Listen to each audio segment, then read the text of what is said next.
I was just trying to get my shoes off when my aunt cornered me to gossip about my job situation. Hours later, my cousin's arrogant fiancé smirked that I couldn't even get past security at his dream job. So I stood up, grabbed my jacket, and told him, "I'm the CEO. See you Monday." This is where the story truly begins, and you won't want to miss what happens. Make sure you're subscribed to see it through to the end. We're always curious. Where in the world are you all watching from today? Let us know in the comments. The doorbell's chime cut through the silence of my car like a surgeon's scalpel. I didn't move. For a full minute, I just sat in the driveway, staring at the cheerful, over-decorated front door of my Aunt Susan's house. Every light was on, and I could hear the dull thud of music and the high-pitched shriek of laughter from inside. It was supposed to be a celebration. My cousin Chloe was engaged, and this was the official family dinner. I should have been happy to be there. Instead, I felt a weariness so profound it settled in my bones. The last 3 months had been a blur of conference rooms, transatlantic flights, and enough caffeine to power a small city. We had just finalized the largest, most complex merger of my career, and the board, in a unanimous decision, had named me CEO of the newly formed entity, NexusScore Analytics. I was 41 years old, exhausted, and at the absolute pinnacle of my career. And I hadn't told a single person in my family. The truth was, the transition had been brutal. It was confidential, high stakes, and required a level of focus I hadn't needed since I first launched my own small data firm over a decade ago. I had been working 80-hour weeks, living out of a suitcase, and subsisting on room service. I'd missed birthdays. I'd let calls go to voicemail. I'd sent curt one-line texts. In meetings, talk soon. Handling a major transition at work. Too busy, sorry. To me, these were necessary sacrifices. To my family, apparently, they were warning signs. My phone buzzed on the passenger seat. A text from Aunt Susan. "Are you here? I see a car." I sighed, killed the engine, and grabbed the ridiculously expensive bottle of champagne from the passenger seat. A peace offering. I walked up the pathway, the sounds of the party growing louder, and rang the bell. The door flew open. It wasn't my aunt, but my cousin Chloe, phone in hand, already filming. "She's here. Amelia, you made it. We thought you'd defallen off the earth." "Hi, Chloe. Congratulations," I said, trying to muster a smile as I stepped into the chaotic warmth of the entryway. Shoes off," she chirped, gesturing to a pile of footwear by the door. I was still bent over, balancing on one foot while trying to untie the knot on my boot, when Aunt Susan descended on me. She didn't hug me. She didn't say hello. She leaned in, her voice a conspiratorial, pitying whisper that was somehow louder than the music. "Amelia, darling," she said, her eyes flicking around the hall. "So glad you could come. Now listen, maybe don't bring up your, job situation tonight.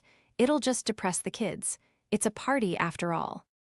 I froze, one boot half off, my back aching from the posture. I slowly straightened up. My job situation. Aunt Susan patted my arm, her face a mask of patronizing sympathy. "It's nothing to be ashamed of, dear. These tech layoffs are just awful. I'm sure you'll land on your feet. You're a smart girl. You just aimed a little too high, maybe." I stared at her, the champagne bottle suddenly feeling like a lead weight in my hand. They thought I'd been fired. My 80-hour weeks, the merger, the CEO title, they had interpreted my silence as the shame of failure. They thought I was unemployed. "Oh," I said. It was the only word that came out. "Now come on," she said, practically yanking me by the elbow. "Go get a drink, try to have some fun. Chloe is just thrilled about her new ring." I just smiled. It was a tight, brittle thing that didn't reach my eyes. I placed my boots neatly on the mat and took a seat on the edge of the living room sofa, a ghost at my own family's party. The betrayal of their assumption, so quick and so complete, felt colder than the November air outside. I nursed a club soda, watching the party swirl around me. The living room was packed. Chloe, 28 and perpetually online, was holding court by the fireplace, flashing her new diamond ring while her friends filmed her reactions. She was a social media manager, or, as she preferred, a brand strategist, and her entire life was curated content. Her fiancé, Bryce, was at her side, his arm possessively around her waist. He was 29, with the slicked-back hair and overly confident posture of a man who had just discovered his first, winning stock. I felt a familiar pang of isolation. This was my family, but I had never quite fit. My parents had passed away when I was in college, leaving me a small inheritance I'd used to pay for my degree and later to found my first company. While my cousins were going to football games, I was writing code. While they were getting married and having kids, I was securing venture capital. My success was quiet, built in server rooms and boardrooms, not posted on Instagram. They didn't understand my world, and they had clearly decided to write their own narrative for it. "Amelia, you're so quiet over there," Aunt Susan called out, making a grand gesture. "Come, talk to Bryce, he's in your line of work." I felt a dozen pairs of eyes turn to me, all no doubt primed with the story of poor Amelia, the failed tech executive. I plastered on my smile and walked over. "Bryce, right? Congratulations on the engagement," I said, extending a hand. He didn't shake it. He was holding a beer and just sort of lifted it in a toast, his eyes scanning me from head to toe. "Thanks. Amelia, you're Chloe's cousin, the tech one, right?" "Something like that," I said. "Tough market out there," he said, his tone dripping with faux sympathy. "Heard the bubble finally burst for a lot of those smaller firms. Brutal." "It can be," I agreed, my voice neutral. "Bryce is doing amazingly," Chloe jumped in, stroking his lapel. "He's a senior data analyst at his firm. Senior." "That's great, Bryce," I said. I was genuinely happy for him if he was good at what he did. A rising tide lifts all boats. "Yeah, well, I'm not planning on staying there," he said, puffing out his chest. "I'm aiming higher, much higher." He leaned in, as if sharing a secret. "I'm in the final round of interviews at NexusScore Analytics." My blood went still. NexusScore, my company. The company whose new letterhead, sitting in a box in my home office, listed my name at the very top. "Oh, really?" I said, keeping my voice light. "NexusScore, I've heard of them, elite firm." "Elite doesn't even begin to cover it," Bryce scoffed. "They're impenetrable, they only take the absolute best. They're handling analytics for, well, I probably can't even say. NDAs, you know." I nodded slowly. I knew all about the NDAs. I had drafted half of them. "It's been a grueling process," he continued, clearly enjoying the spotlight. 6 rounds of interviews, psychological profiling, a practical exam. Most people wash out before they even get a phone screen. But you know, he shrugged, trying to look modest, and failed spectacularly. "They like what they see." "I'm sure they do," I said. An idea, small and sharp, was beginning to form in my mind. "When's your final interview?" "Monday," he said, beaming. 9 a.m. sharp, with the new executive team. They're flying in just to meet me, apparently." "They are they?" I said. This was news to me.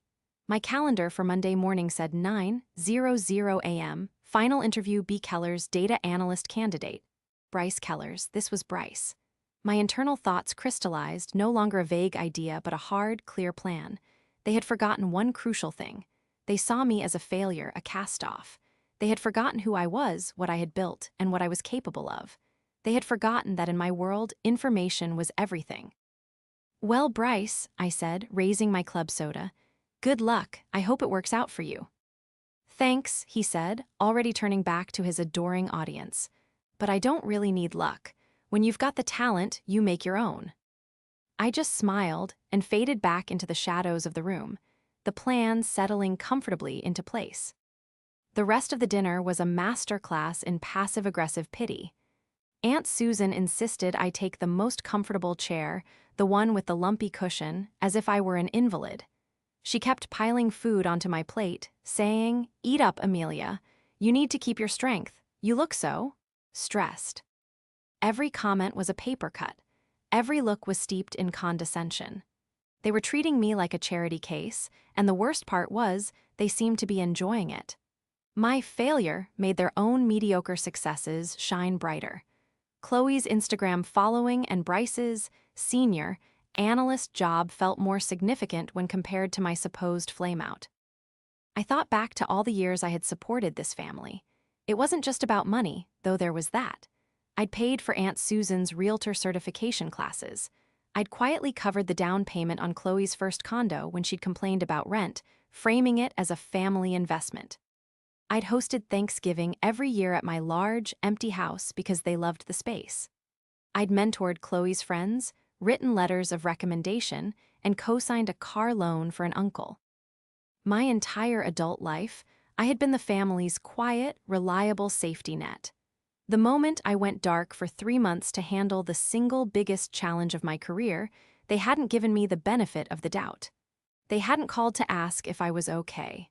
They had jumped to the most most dramatic conclusion possible. I was finished. And now they were pitying me for it.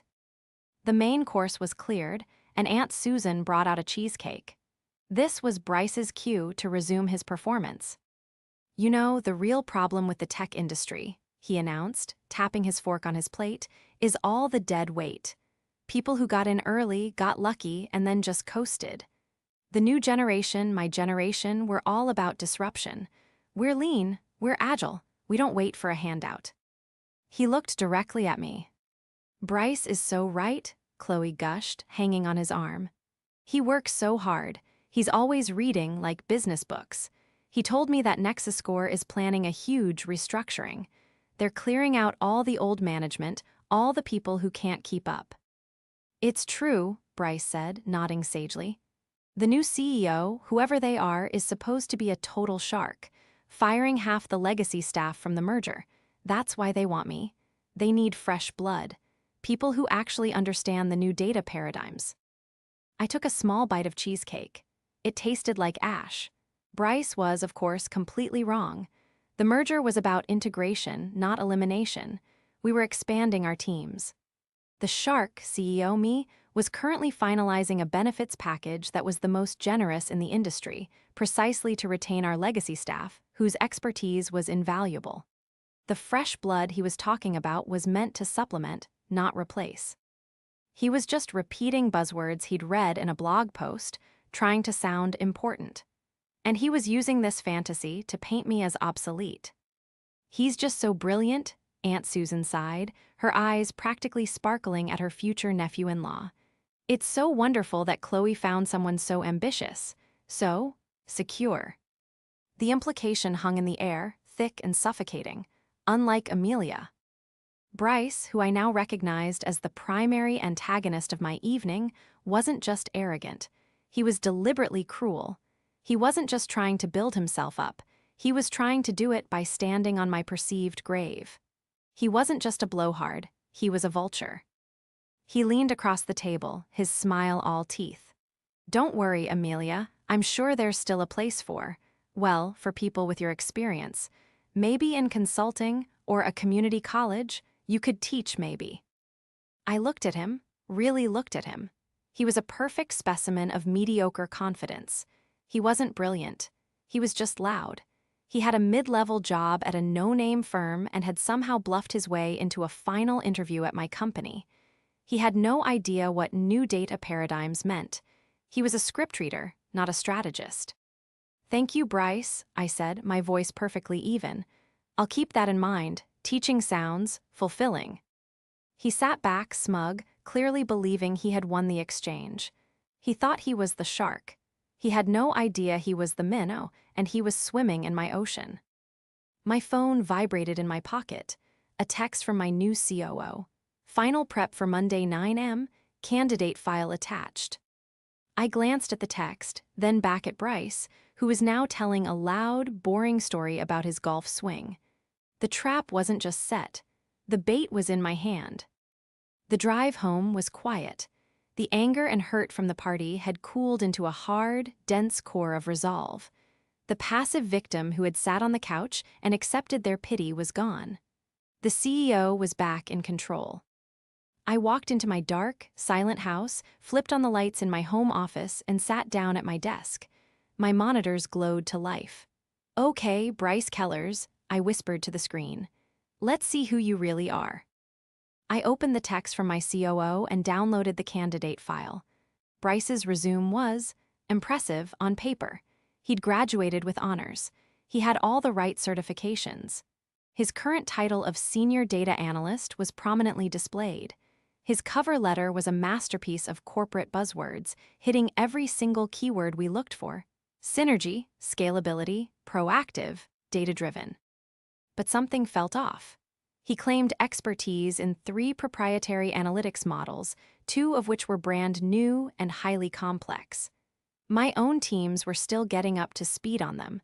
For a mid-level analyst at a competitor to have mastery of them was unlikely. This was no longer just a family spat. This was a professional concern. He was coming in for a high-level interview on Monday, and I was the one who would make the final call. My leverage wasn't just the truth, it was the entire apparatus of my company. I spent the first hour of my investigation doing what I did best, analyzing data. I ran a background check, not a casual Google search, but a full, top-tier corporate check, the kind we run on all executive-level hires. The first red flag appeared at 1:15 a.m. His previous job, which he claimed he'd left for a better opportunity, had an addendum. He hadn't just left, he had been separated by mutual agreement. Corporate code for fired under threat of legal action. I dug deeper. I used my access to professional networks and cross-referenced his employment dates. He had a 6-month gap on his resume that he had covered by extending the dates of 2 other jobs. Then I looked at his university credentials. He had graduated with honors, but his degree was in business administration, not computer science or data analytics as he had implied. He had taken a few certification courses, but he hadn't actually passed the final exams for the advanced ones. The Bryce on paper was a high-performance star. The real Bryce was a carefully constructed lie. The clever trap didn't even need to be set. He was walking right into it. He believed he was coming in on Monday to dazzle a few executives with his buzzwords. He had no idea he was walking into a final exam with the principal. And I had the answer key to his entire life. I spent the next 2 days, the rest of my weekend, preparing, but I wasn't preparing for the dinner. I was preparing for the interview. I pulled his original application, his practical exam submissions, and all the notes from his previous 5 interview rounds. His practical exam was decent. He knew the basics, but he'd clearly hit a wall on the more complex problems, and his written explanations were vague and relied heavily on jargon to mask a lack of true understanding. He had been passed along by junior HR managers who were impressed by his confidence and his keyword-stuffed resume. He had never faced a true expert. He had never faced someone who couldn't be bluffed. On Sunday night, my phone rang. It was Aunt Susan. "Amelia, dear," she said, her voice syrupy. "I'm just calling to check on you. You left so abruptly last night. Are you feeling all right? I know it must have been hard seeing Bryce be so successful. It's a painful reminder of, well, you know." "I'm fine, Aunt Susan," I said, looking at the spreadsheet on my screen detailing Bryce's resume inconsistencies. "I just had a long week." "Of course, dear. Well, I just wanted to let you know. Bryce was so sweet after you left. He told me that if his new job at Nexuscore works out, he might be able to pull some strings and get you an interview. Maybe for an administrative assistant, something to tide you over." My hand tightened on my phone. "An administrative assistant," I repeated, my voice flat. "Yes, isn't that thoughtful? He's such a good man. He really understands the importance of helping. Well, the less fortunate. He said you shouldn't get your hopes up, as they really don't like hiring people who have been, you know, let go. But he's willing to try." The audacity was breathtaking. He wasn't just lying on his resume. He was using his fabricated success to humiliate me, to cement my new, lowly position in the family hierarchy. "That's very thoughtful of him, Aunt Susan," I said. "You know I have to go. I have a very big day tomorrow. Lots to prepare for." "Oh, an interview?" she asked, her voice alight with fresh gossip. "You could say that," I said. A very, very important meeting at 9 a.m. Talk to you soon. I hung up before she could reply. The shift from victim to strategist was complete. This was no longer about family drama. It was about professional integrity. Bryce Kellers wasn't just an arrogant fiancé. He was a fraud, and he was trying to lie his way into my company. The clock on the wall of the 40th floor conference room read 8:55 a.m. The room was silent, the only sound the faint hum of the city below. My chief operating officer, David, and my head of HR, Maria, sat opposite me at the long, polished glass table. "Are you sure about this, Amelia?" Maria asked, tapping her pen. "He passed 5 rounds. He's confident." "He's a con artist," I said, not looking up from the file in front of me. "His resume is fiction, and his practical exam was C-level work disguised with a level confidence. He's exactly the kind of dead weight he pretends to despise." "So, how do you want to play this?" David asked, a small smile on his face. He knew me well. "He's expecting a getting-to-know-you chat with the new executive team," I said. "Instead, he's getting a technical audit. From me, you two are just here to take notes." At 8:59 a.m., my assistant's voice came over the intercom. "Mr. Kellers is here." "Send him in," I said. The door opened and Bryce Kellers walked in. His suit was expensive. His tie was perfectly knotted. He was the very picture of success. He strode in, hand outstretched, a massive, predatory smile on his face. "Good morning," he boomed. "Bryce Kellers, a real pleasure to meet the—" He stopped, his eyes met mine. His smile didn't just fade, it collapsed. The color drained from his face so fast I was momentarily worried he might faint. He stood frozen in the middle of the room, his hand still awkwardly outstretched. "Amelia," he whispered. "Mr. Kellers," I said, my voice crisp and formal. I didn't stand. I gestured to the empty chair at the far end of the table. "Please take a seat, we have a lot to discuss." He stumbled into the chair, his movements robotic. He looked from me to David, then to Maria, his eyes wide with panic. I don't understand. Chloe, her cousin, what are you doing here?" "I work here," I said calmly. "I'm Amelia Thorne, the Chief Executive Officer of NexusScore Analytics. This is David Chen, our COO, and Maria Flores, our Head of Human Resources. Welcome to your final interview." Bryce's mouth opened and closed silently. He looked like a fish gasping for air. Let's get started," I said, opening the file. "I've been reviewing your resume. It's very ambitious. You claim mastery of the Delta Prime analytics model. As you know, we developed that in-house. It's not public, so I'm curious, how did you learn it?" He stammered, tugging at his collar. "I read the white papers. I'm a fast learner. The white papers are sealed under our top-tier NDA, I said, my voice hardening.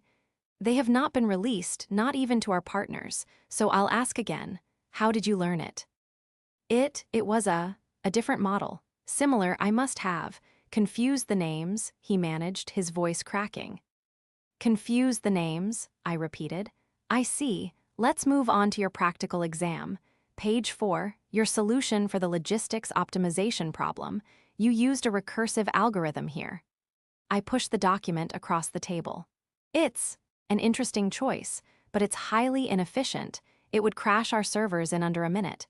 Why did you choose it over a standard iterative solution?" He stared at the paper as if it were written in a foreign language. I thought it was more elegant, more disruptive." "It's not disruptive, Mr. Kellers. It's just wrong," I said. "It's the kind of flashy, incorrect answer someone gives when they don't understand the fundamentals of data scaling. Someone who, say, has a degree in business administration, not computer science." The last bit of color drained from his face.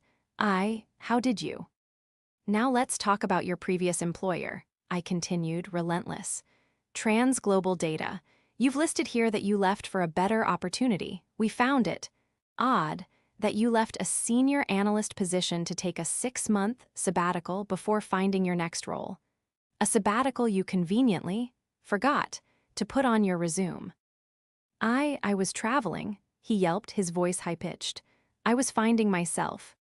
According to our background check, I said, my voice dropping, you were finding yourself in a series of legal mediations after your employer discovered you had falsified your credentials to get the job in the first place. You were fired, Mr. Kellers, and you signed an agreement to never discuss it, in exchange for them not pressing charges. Bryce shot to his feet. You can't prove that. This is harassment. This isn't an interview. It is an interview, I said, my voice like ice. And you failed. You are a fraud, Mr. Kellers. You lied about your education. You lied about your work history. You lied about your expertise. You are not fresh blood. You are a liability. And you have the unmitigated gall to try and lie your way into my company. He stood there, trembling, his facade completely shattered. The arrogant, smug man from the party was gone, replaced by a terrified, cornered boy. Get out, I said, my voice quiet but final. Amelia, please, he whispered, his eyes begging. Chloe, the wedding, this job, please. The interview is over, I said. Maria will validate your parking. Do not list this company on your resume. Do not contact anyone here again. If you do, our legal team will be in touch regarding the fraudulent documents you submitted. Get out. He didn't say another word. He grabbed his briefcase and practically ran from the room. The door clicked shut. David let out a long, low whistle. Well, he said, I guess that's a no on the hire. I leaned back in my chair, the tension finally leaving my shoulders. Maria, please flag his file in the system. Blacklist him. I want an alert if he ever applies to one of our subsidiaries. Done, she said, already typing.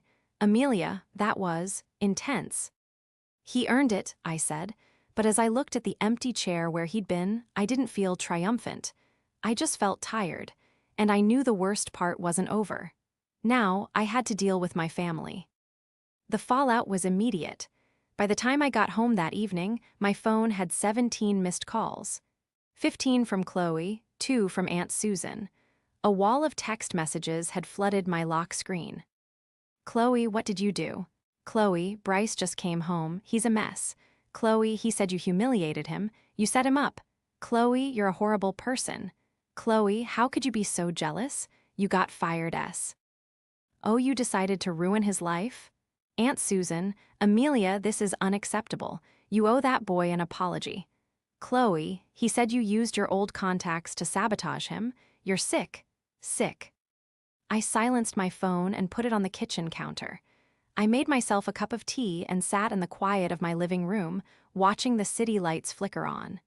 The accusations of jealousy were the most predictable. In their minds, it was the only narrative that made sense. Poor, failed Amelia couldn't stand to see someone else succeed, so she had lashed out. My personal phone started ringing again. This time, I picked it up. What do you want, Chloe? I asked. You. She was sobbing, a full-on, hysterical wail.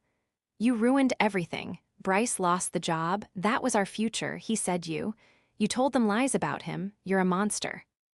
Chloe listened to me very carefully, I said, my voice calm and low. I didn't tell them any lies. I just asked him questions about the lies he told. He's a fraud, Chloe. His resume is fake. He was fired from his last job for the same thing. Lies, she shrieked. He told me all about it. He said you were jealous. He said you're just some bitter, washed-up admin who got laid off and can't stand to see him win, he said. He said you probably couldn't even get past security at that company. The phrase hit me like a slap. He had doubled down. He had taken his own humiliation and twisted it, feeding the exact poor Amelia narrative back to my family. He was that desperate, and he was counting on them to believe him over me. He said that, did he? I said. Yes, and I believe him. You've always been jealous of me. Of my life, you have your big, empty house and you're nothing. And I have Bryce. I have love. This was the second confrontation, the one I had been dreading. The one where logic and truth had no place.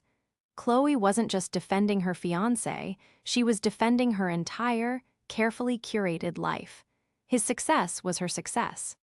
"Chloe, I'm going to tell you the truth, and I don't care if you believe me," I said, my patience gone. I didn't sabotage his interview. I conducted it. I am the CEO of NexusScore Analytics. It's my company. Bryce didn't just not get the job. He was blacklist-level fraudulent. He is a con man, and you are engaged to him. There was a dead silence on the other end of the line. The sobbing stopped. "What?" she whispered. "I am the CEO. The new executive team he was so excited to meet. That was me. The shark cleaning house, me. He walked into my boardroom and he fell apart because his entire professional life is a house of cards." You're lying," she said, but the conviction was gone. Her voice was small. "You're not. You got fired," Aunt Susan said. "Aunt Susan assumed," I corrected her. "You all did. You saw my silence as failure because you can't imagine a world where a woman, especially one in your own family, could be that busy, that focused, or that successful. You all preferred the story where I was a victim because it made you feel better about yourselves." I let the words hang in the air. This wasn't just about Bryce anymore. This was about all of them. "I have the proof, Chloe," I said, my voice softening just a bit. This was still my cousin. "I have the background check. I have the legal settlement from his last employer. I have the record of his failed certification exams. He is lying to you." "Send it," she whispered, her voice trembling. If it's true, send it to me, now." "I will," I said. "But Chloe, what you do with it is up to you. Just know that this is who he is." I hung up.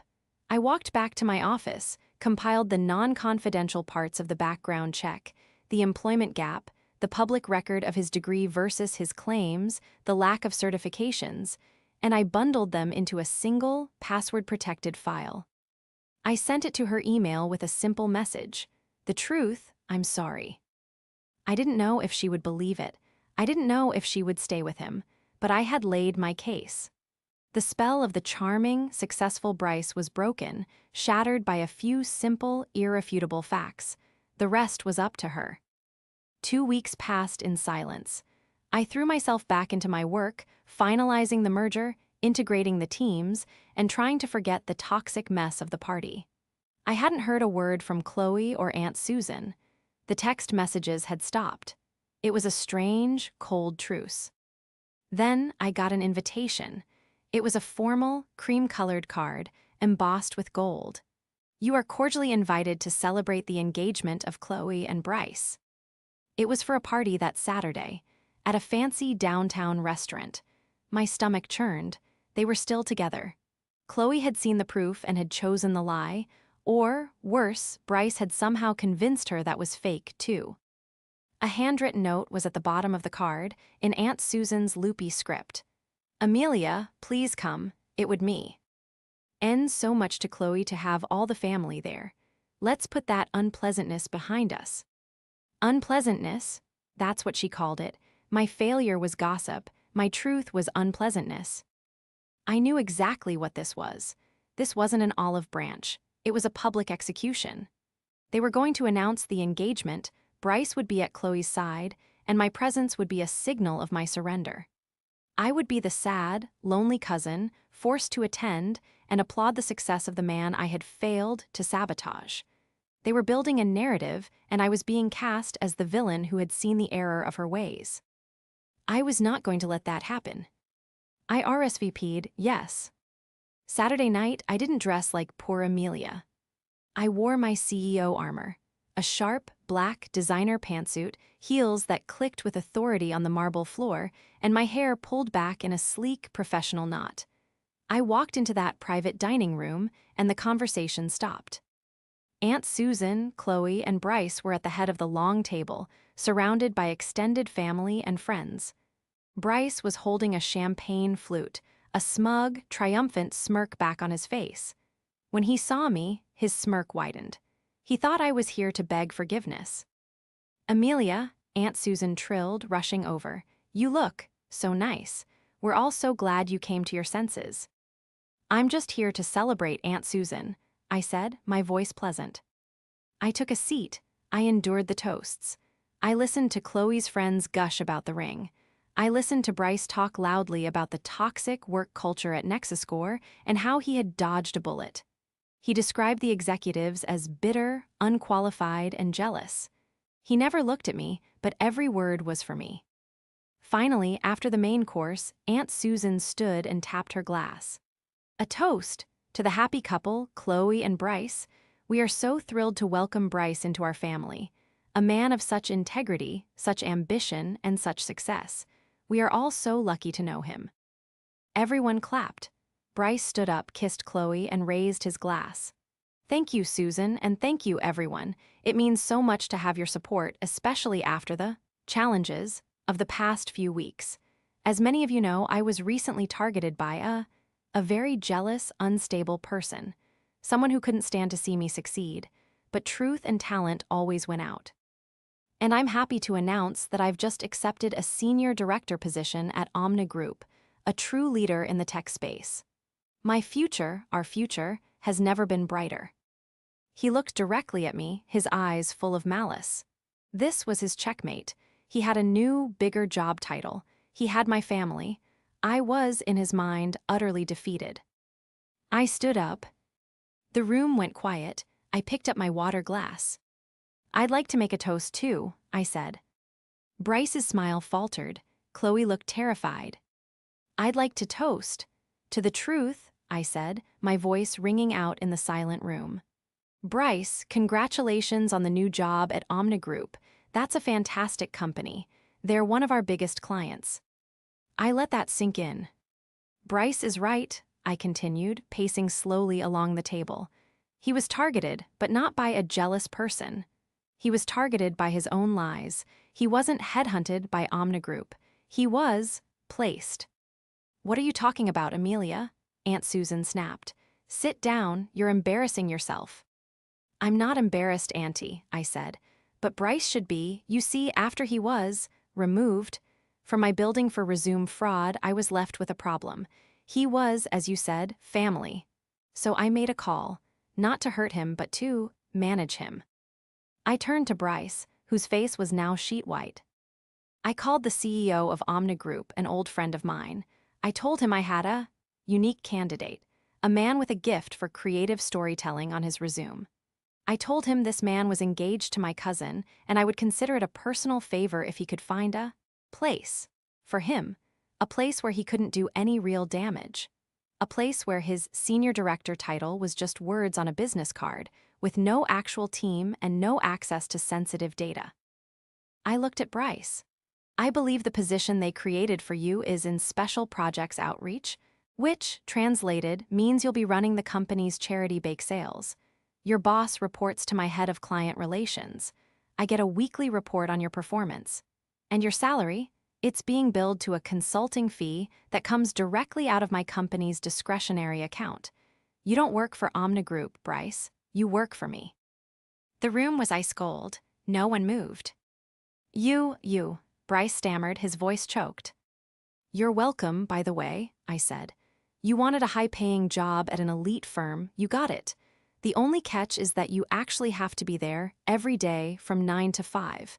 And if you ever lie on a document again, or if you are anything less than perfectly polite to my cousin, that job and the lovely salary I arranged will disappear.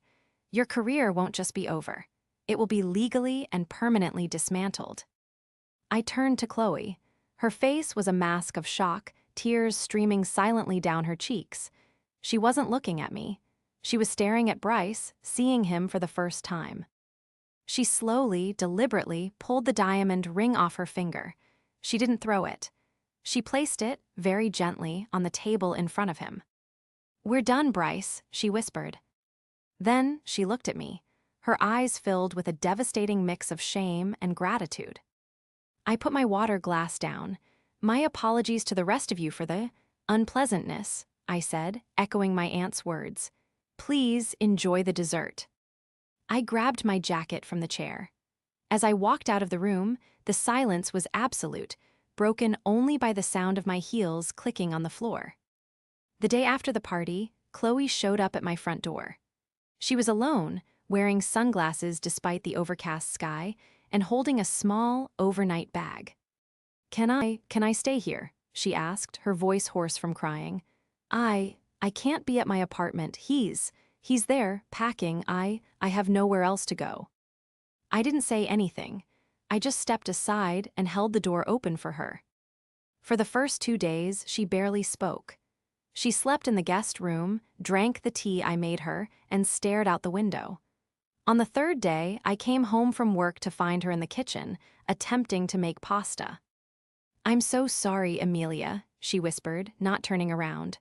"I was so awful. I wanted to believe him. I wanted the perfect life he promised." "I know," I said, leaning against the counter. He admitted it," she said, her voice breaking. "After you left, he admitted everything. The fake resume, getting fired, all of it. He wasn't even sorry. He was just mad that you caught him, mad that you had power." She finally turned to look at me, her face blotchy. "Aunt Susan is furious with you, by the way. She says you humiliated the family." "I know," I said again, a small, tired smile on my face. She sent me a 7-paragraph text message. "I told her to leave you alone," Chloe said, wiping her eyes. I told her you were the only one who actually told the truth, the only one who actually protected me, even after I was so horrible." "We're family, Chloe," I said. "It's complicated." "No," she said, shaking her head. "It's not. You were good to me, and I was stupid. Can you ever forgive me?" "I already have," I said, and I meant it. Seeing her there, stripped of her Instagram filters and her curated life, she just looked like my little cousin again. Chloe stayed with me for 3 weeks. We talked. We really talked for the first time in years. I told her about the merger, the stress, the pressure. She told me about her insecurities, her fear of not measuring up, and the pressure she felt to have a perfect life. As for Bryce, he showed up at Omni Group the following Monday. My friend, the CEO, told me he was a model employee. He was quiet, he did his work, which was, indeed, organizing a charity drive, and he left at 5:00 p.m. on the dot. He was a broken man, but he was a well-paid one. He was trapped in the gilded cage I had built for him. It was a fitting, quiet justice. Aunt Susan eventually stopped sending angry texts. The humiliation was complete. The family narrative had been irrevocably shattered and then rebuilt with a new, unwelcome character at the top. I was no longer poor Amelia. I was Amelia, the CEO, and they were, frankly, a little afraid of me, which I decided was a significant improvement. The resolution wasn't loud. It was the quiet, steady healing of one relationship and the necessary, firm boundary setting of others. Chloe, with her professional-level social media skills, ended up taking a new job in my marketing department. She was good at it. She was sharp, and for the first time, she was channeling her talent into something real. The family gatherings were different now. They were smaller, quieter, more honest. I had found my peace, not in their validation, but in my own unshakable truth. I had my company, I had my self-respect, and I had, surprisingly, regained a small, important piece of my family.